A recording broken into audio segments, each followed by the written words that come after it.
Hello, welcome back. In the first episode of this series, we became familiar with MediBang's tools and learned how they work.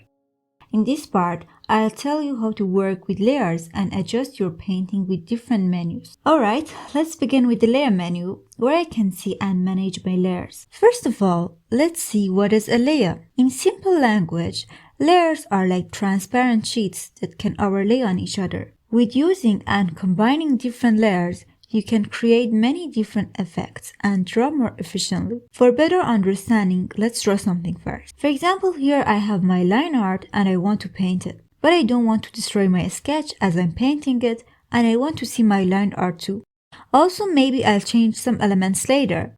That's where layers help me. So in the layer menu, I add a new layer by tapping on this plus button. As you can see, there are different types of layers that each one has its special function.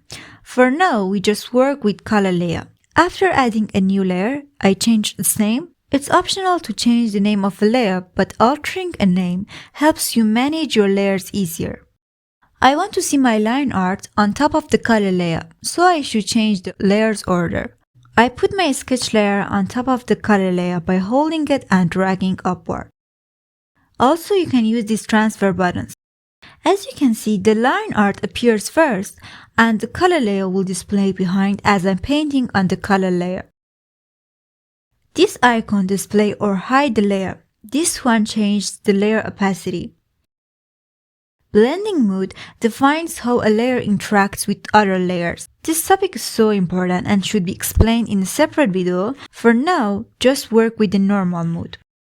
If I turn on Protect Alpha, it means I only can paint on the portion that already was painted, and the translucent portion will be protected. For example, I want to shade this ball, and I don't want to color outside of the circle. With Protect Alpha, I can paint cleaner and faster. Clipping does a similar job, but for clipping we have to add a new layer. That's a non-destructive way because whenever I want, I can delete or change my clipping layer without changing my base layer. If you turn on draft, you see no change, but a draft layer won't appear when you export or print your file and becomes invisible. Also, it doesn't get affected by the bucket tool. A lock layer can no longer be painted or altered anymore. I always lock all the layers except the layer I'm working on and change their names so I don't struggle with painting on the wrong layer.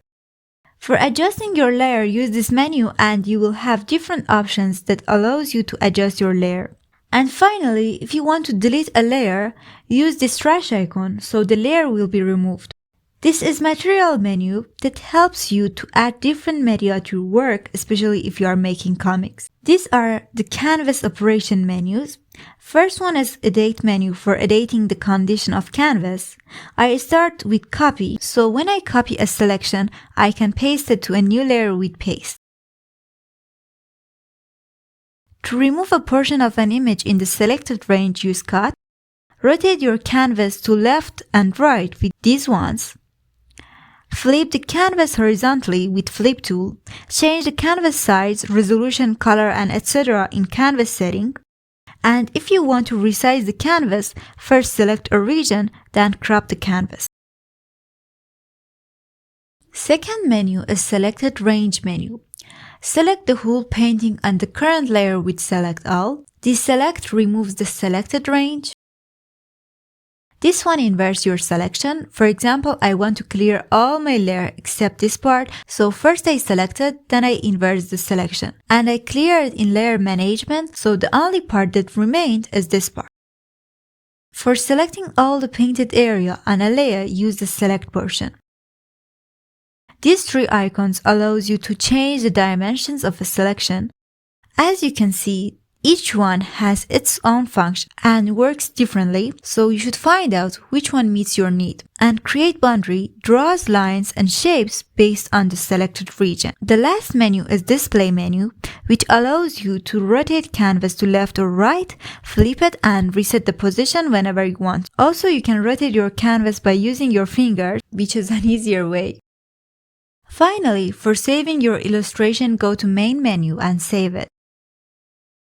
And if you want to export it, tap on this one, choose its format, and congratulations, your painting has been saved into your gallery.